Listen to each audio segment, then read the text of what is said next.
Parenting and Presence. Today with us, we have Yoga Lakshmi, a Montessori educator and a mother of a 9-year-old. Yoga Lakshmi is here with us to share about the fundamentals of Montessori principles and how we can include it in our day-to-day lives and how Montessori principles are carried out in the schools. Welcome to the show, Yoga Lakshmi. Can you please introduce yourself to our audience?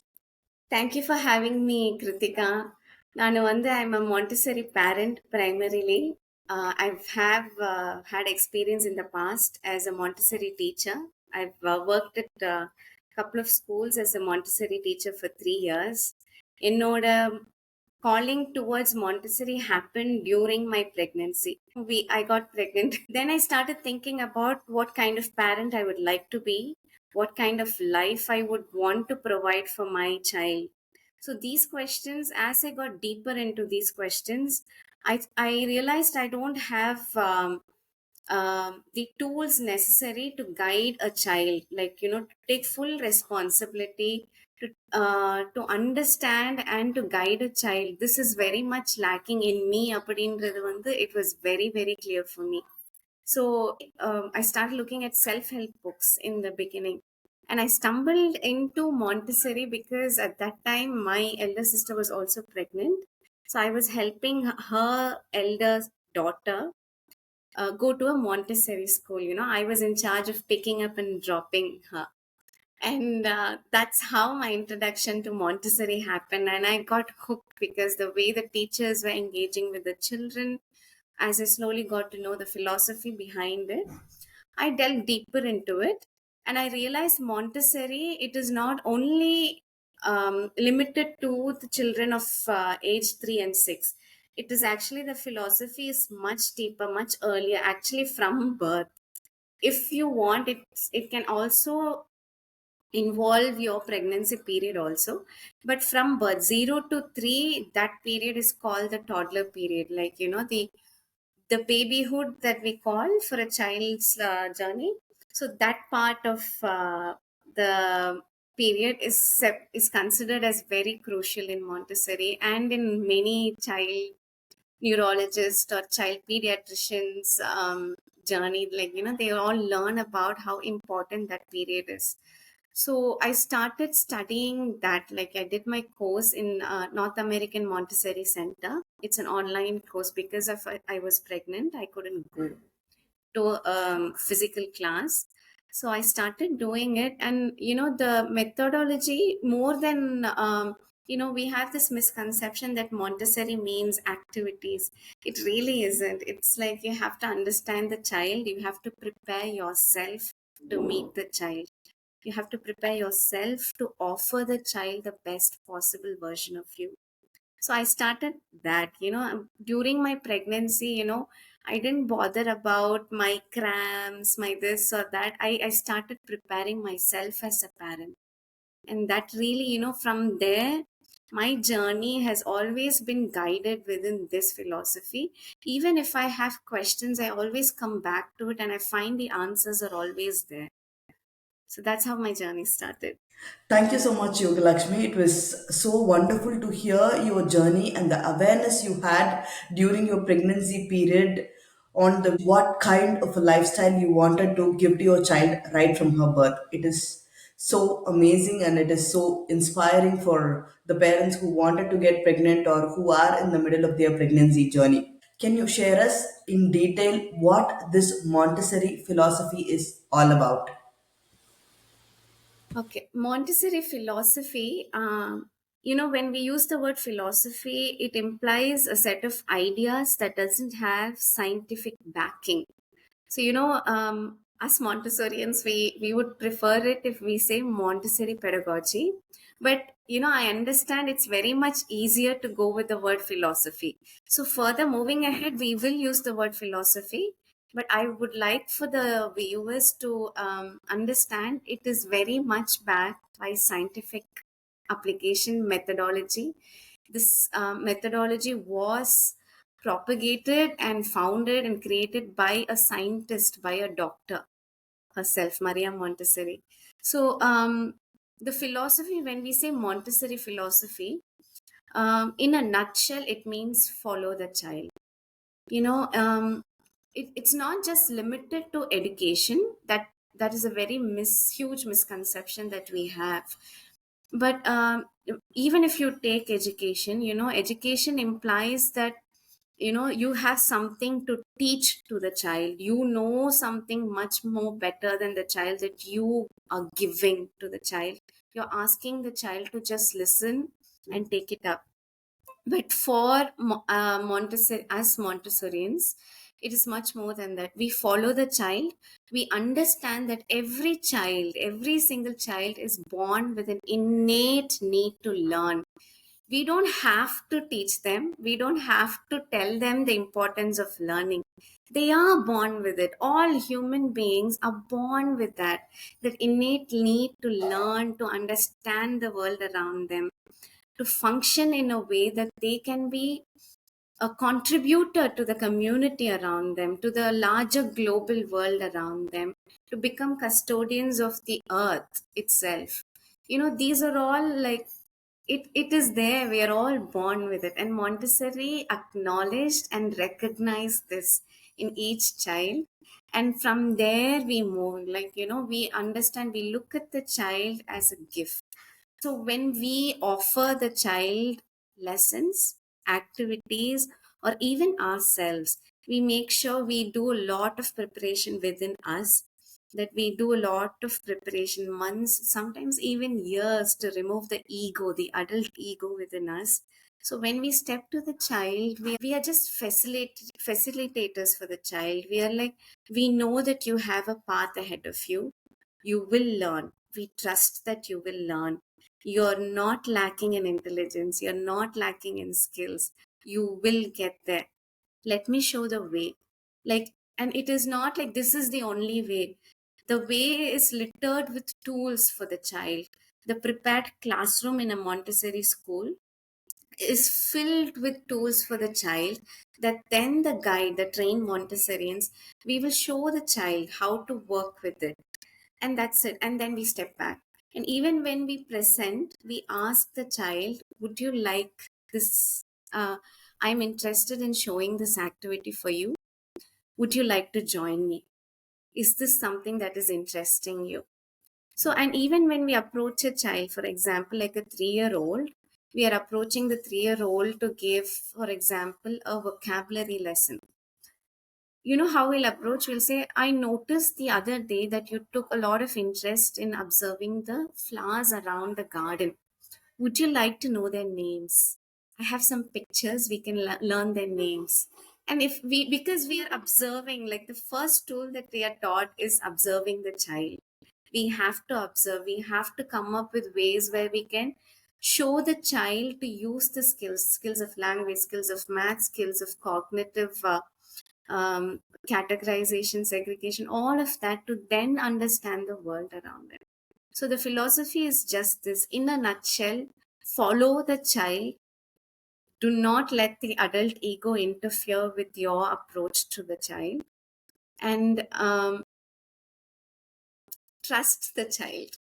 Follow the child means you have to trust the child to show the way. Many parents ask me, but you follow my child, then how is he going to sit and learn? How is he going to learn the discipline, the necessary skills, self control, self regulation, all of this, if he is not made to do that? And then we tell him, see, when we say follow the child, it's not like we are running around him in the classroom. There are set rules in the classroom, that those are set in stone, the ground rules. And when we set the ground rules, we make sure children understand it's for the good of the entire classroom, for the whole community inside that classroom. So when we say we walk in the classroom, we don't say do not run in the classroom, because then we are only reinforcing that you shouldn't run. Like, the brain is not wired to understand no at that age. We are only just like, bringing the attention back to running, and the child's running.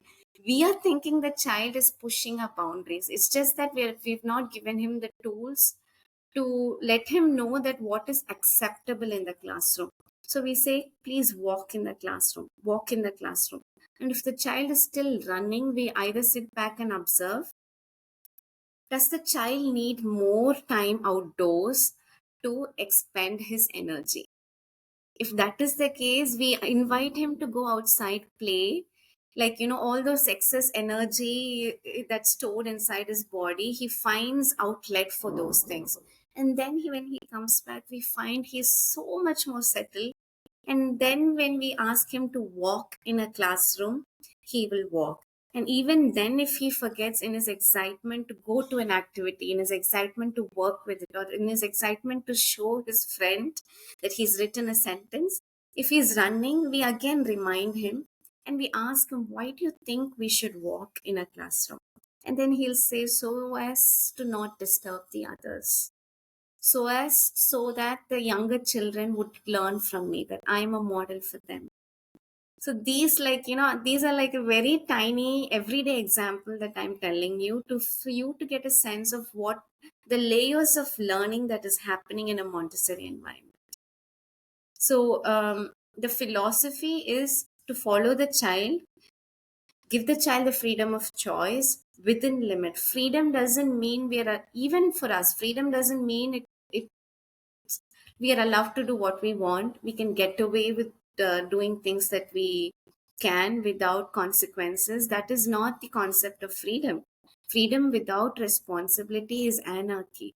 So we instill responsibility in the children, and then within that, they explore freedom. Thank you so much, Yoga, for such a detailed overview about the pedagogy. Now, I wanted you to share us about why Dr. Maria Montessori wanted to create a pedagogy. What was the reason behind her doing this, and how did it start? When did it start, and where did it start? I'm so happy you asked this question. I'm very passionate about this.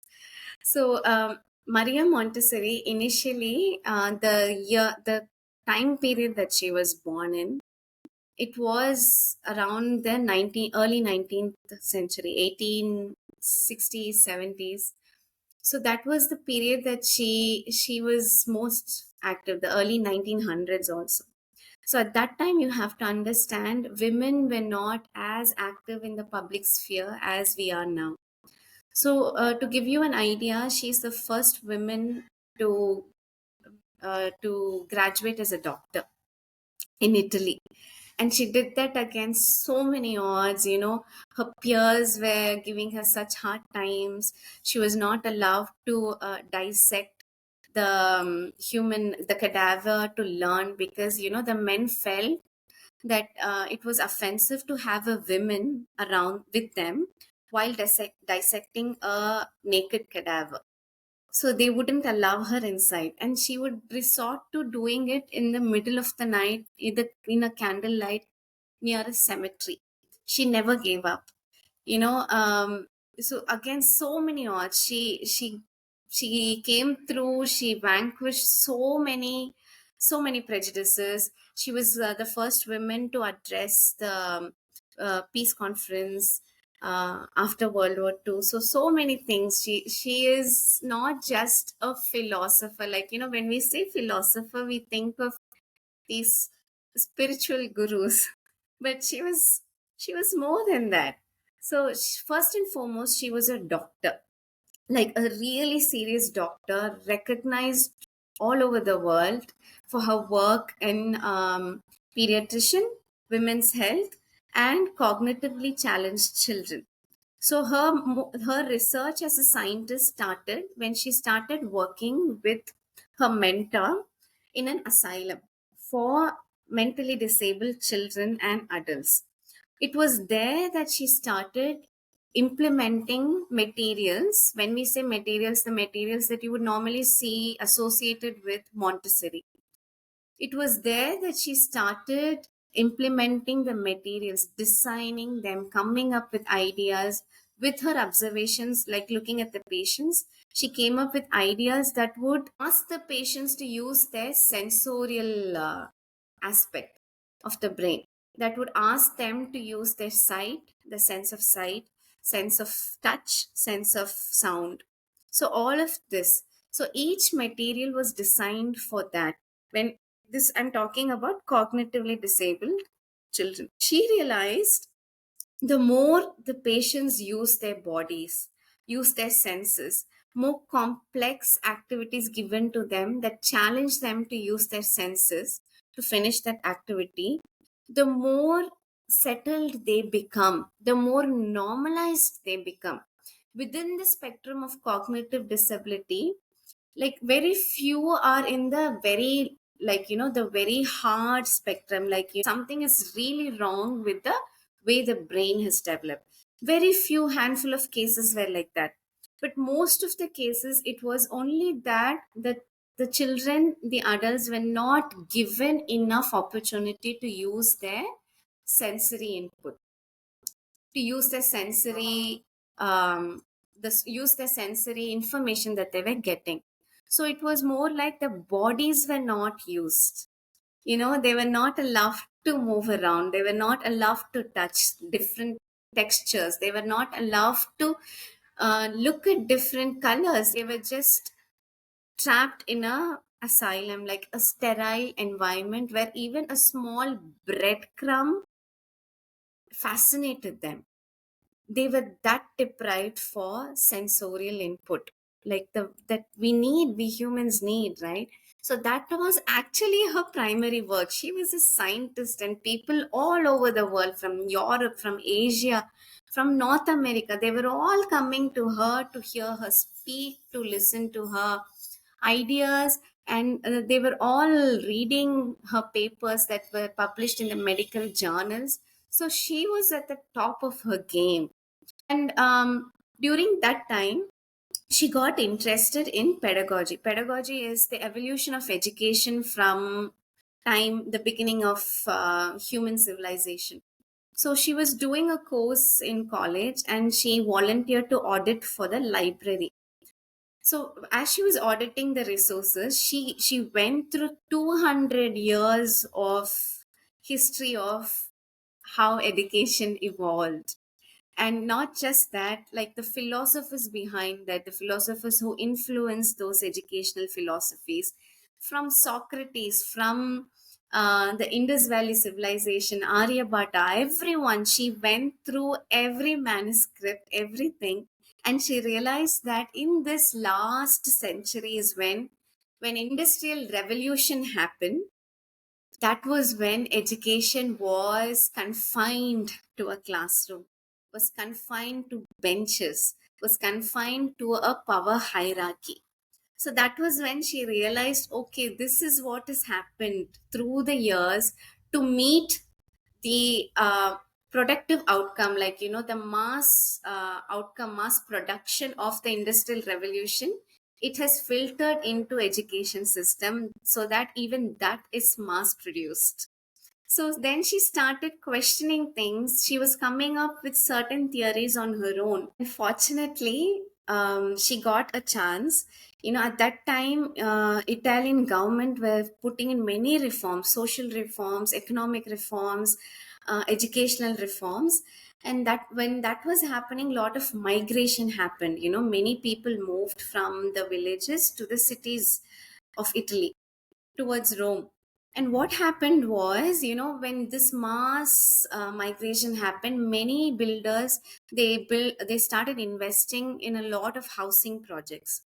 But then they couldn't complete because of lack of funds. So that just stopped. It was, there were just many buildings that were just shells. But the migration kept happening. And what happened was, these people who migrated, they took shelter in these buildings. And then the Italian government figured out that unless we address this part, then it would be just too saturated. Vandalism would be the norm. So we have to address this. So what they did was, they involved some bankers, and along with the government, these private bankers, they started completing these projects, these housing projects. And they wanted to house the families in them, inside these housing buildings. And once those families moved in, the problem they faced was, so the mother and father, they were all laborers. They were all illiterate. So they were looking for work like construction, railroad laying. So things like that. They will go in the morning, come back very late in the evening, and they would leave their children behind. So this newly finished building, vandalized, the windows were broken, the children would scribble on the wall. So then the government felt, okay, we have to look after the children also. Something has to be done about them. So that's when they approached Maria Montessori. They said, listen, I have around 50 to 60 kids in San Lorenzo. It was kind of like a slum. If you have to really understand, it was actually a slum, but the building was there. But the way it was crowded, too much overcrowding, was more or less like today's modern slum. So, but they said we have to keep these children engaged somehow so they'll stay out of trouble.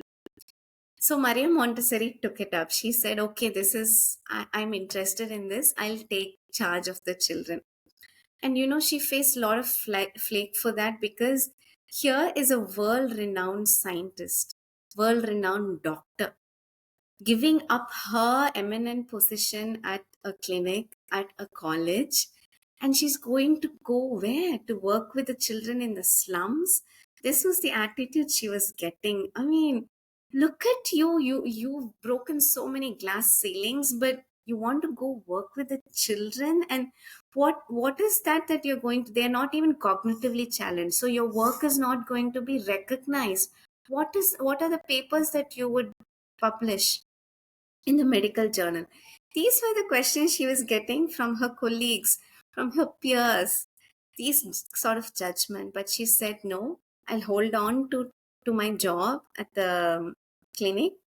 I'll hold on to my job at the college, but I would spend considerable portion of my time and my resources over here. She stopped her work with her mentor regarding cognitively challenged children. So slowly, the materials that she has designed, she that were for the cognitively challenged children, she gave them a little bit of tweak here and there, and she presented that to the children here. And these children ranged from around ages of 2 to 7. 50 to 60 children. Only one sort of big classroom was given to her in that building. And then there was a courtyard outside that classroom. She was given one assistant teacher and one cook. Avlada, that was the only fund allotted to her. But she made do with it. Can you imagine 60 children? No routine was ever set for them. They were malnourished. They were not shown how to behave. They have no sense of order within them. So she took charge of them. The first thing that she said was, they have to get involved with chores. So the older children were involved with sweeping, cleaning, combing the younger children's hair, straightening up the children's dresses. They were in charge of ironing their own clothes, all of that. Things that we don't allow our own children to do these days. But she said, no, they have to do it. They can, they will do it, they have to do it. And that became part of a curriculum, like her education philosophy. And children slowly, once you show them how to do things on their own, they will start doing. They in fact like to do that, right? So then with that one thing, she saw a lot of change. And then she showed them the materials that they can work with. And it was not like each child is getting one material. Each, like for example, take a simple puzzle. It was not like there were 4 5 puzzles that the children can share. It was just like one set of puzzle, and the children will have to wait for their turn. Again, here they were learning that, like when the older children were working with those puzzles, the younger children would watch the older children working with it, while waiting for their turn. And then they would, by observing, they would figure out how to do it. She didn't have to show the younger children how to do it, because they themselves have seen the older children work with it.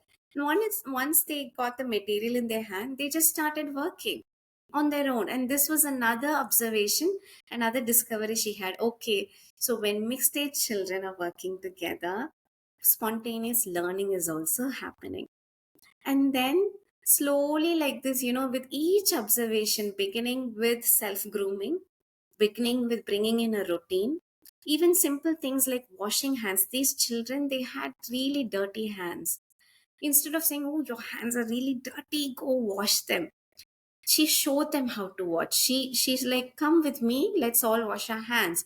And she showed them step by step, like, like this and like this, and then you wash your hands, and then you inspect your hands for dirt.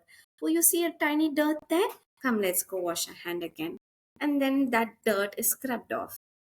That's it. You just have to show the children what to do, and from then on, the children took so much pride with their clean hands.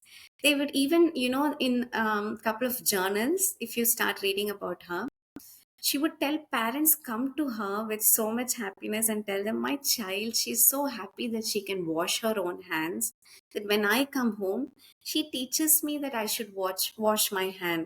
Mama, see, there's dirt under your nail, I know how to clean that, let me show you. This is a 3-year old child telling her mother.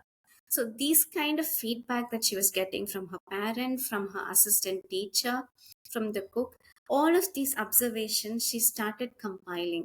And she understood children seek independence from birth. And once they have the means to that, if they are given the tools for that, they will start building their self. They'll start building their sense of self, their personality, all of that within them. Like, these are things that it cannot be given in a paper, it cannot be graded on a paper, but you can see it shaping a soul. So that is what she was witnessing. And slowly her philosophy started taking shape, independence. Every activity, every step that she took towards from then, it was always to help the child take one small step towards self-independence and self-efficacy. Because she realized by observing the children, once children see that by their own will, by their own actions, they can see results, they can take control of what is happening around them. If this is happening, then, slowly they start getting this mentality of roll up your sleeves, englishல நம்ம சொல்லுவோம்ல, like, you see something is wrong, and you're not waiting for someone else to come fix it. You're like, okay, this something is wrong here, I can do it. I know how to do it. I will do it. This kind of attitude 4-year-olds are showing. Can you imagine 4-year-olds who don't have parents breathing down their neck, whose parents are so busy from morning till night, who come home exhausted. So these children, they are not pampered. But once you show them how to take care of yourself, your home, your food, everything, they just start doing it. This is just, she realized this is a human need that the children have been deprived of over the last few centuries. So the entire philosophy, including reading, writing, math, everything, it stems from how can we make the child independent? How can we give him the tools to find the answers for himself? So actually, this is the basis of philosophy. And it was a huge success. Within 3 months, spontaneous discipline happened. There were a couple of instances where, one day she got busy with work at her college, and the assistant teacher couldn't come, but the children have assembled in front of the school. The door was locked. So what happened was, the younger children, with the help of the older children, they climbed through the window, they unlocked the door from within, and the children just started, like, the materials that were presented to them, they were kept on a higher shelf with a cupboard closed. So with the stool, they climbed on the stool, opened the cupboard door, brought the materials. They were working. The older children were sweeping the classroom, sweeping the courtyard. Again, some of the children were putting some things on the stove, like, cooking the oatmeal. That was happening. Few other children started helping the younger children to carry water from the tap and to, water the plants around. So when Montessori heard from her assistant teacher, the children, I was not there, but they were not running around, they were not screaming, they were not throwing things around. This is what we would imagine children would do. But these children were not doing that. Once you've shown them they can do these things, they are by themselves, that they are responsible for this by themselves, they are responsible for themselves and the community around them. This is the natural way of any child, any human being. So they were showing her that. Immediately, you know what she did? She brought in a carpenter. She made sure that the shelves were at the children's height, and that the materials were kept in such a way that the children can take as and when they want to work with it. The chairs and tables were child sized. Till that time, in any point of history, it was not like that at schools. Even in France, where another eminent scientist was working with kindergarten kids. Even at that school, they didn't have child sized desk, child sized chair. So this environment, once you step into a well prepared Montessori environment, a classroom, an adult will feel like a giant. Everything is child sized because the entire classroom is prepared for the child. The sink is installed at the child's height. Everything, the mugs that they work with, we make sure they can handle it. So when you go handle it, you feel like you're playing with toys. But then, these are for the children, not for us. We are showing them how to be independent. So she's brought in these things. And once, the spontaneous discipline, spontaneous activity happened, the parents started asking her, please teach her children how to read and write. So she broke down those steps. She realized writing comes before reading. If you think about it, as humans, throughout history, when we were living in caves, we started drawing on those caves or started using symbols because we had this innate need to communicate our thoughts, to leave a sense of self even after we are gone. That is why we started drawing. That is why we started coming up with language. We invented language so that we can communicate with each other, talk to each other, write to each other, right? So she recognized this is the need. Make sure children learned everything through the senses. She would cut the alphabets, the sounds, on sandpaper, stick it on paper, and then she would ask the children to trace. So usually this happened in Italian language. So the sound of the symbol was given like a, b, k in English, like phonetically it was given. So the children would trace with these two fingers, they would trace so that it imprinted in their very muscles. Muscular memory happened, and then they would write on sand. And only when, like, they've done enough activities with other things, like, um chapati rolling, for them it was pasta rolling, cutting, scissor cutting. So the any activity that uses your finger muscles, your pincer grasp. So the children were already doing all of the chores, so they were ready muscularly, physically, they were ready to be able to write. So then they started trying to write. And then she realized, like, their attempt at writing is stopping them from showing interest in further learning. So she came up with something we call movable alphabets. So in a big box, we have around 10 numbers of A, 10 numbers of B, 10 numbers of C. Like, actually, when it comes to vowel, it's more than 10, consonants 10, 10. So she made sure that those are in a box. And now the children don't have to struggle to write. They see everything's kept separately for them.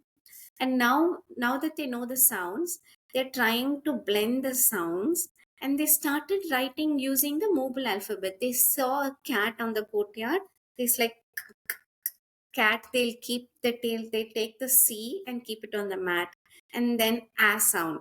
They'll take the A sound, which is A, they'll put it next to the C sound, the K. And then the end T. T. And then they started writing. And then we don't realize, for children, it is a big deal. You're thinking something, you're looking at something, you know the word, you know the language, you know the vocabulary, and now you can write. For them, that was such a joy. She saw, in her journal, she writes, I saw the Spirit of God, the grace of God in the sparkle of their eyes. What I can think, I can write. So they started using mobile alphabets to write, proper sentences, big sentences, mat after mat after mat, they'll line up and they'll write with the mobile alphabets. And once they realize this is not enough, they would want to move to write on paper. And then they would obviously show interest. They want to write now because working on the mobile alphabet, there are not enough words, enough A, enough B, enough C. illa. But they want to write, they have so much to say. So then they would show interest. They will not give up no matter how hard they're finding. They will not give up. They will keep trying. Then they'll write. And then they started writing the name of the objects around them. All of that was happening.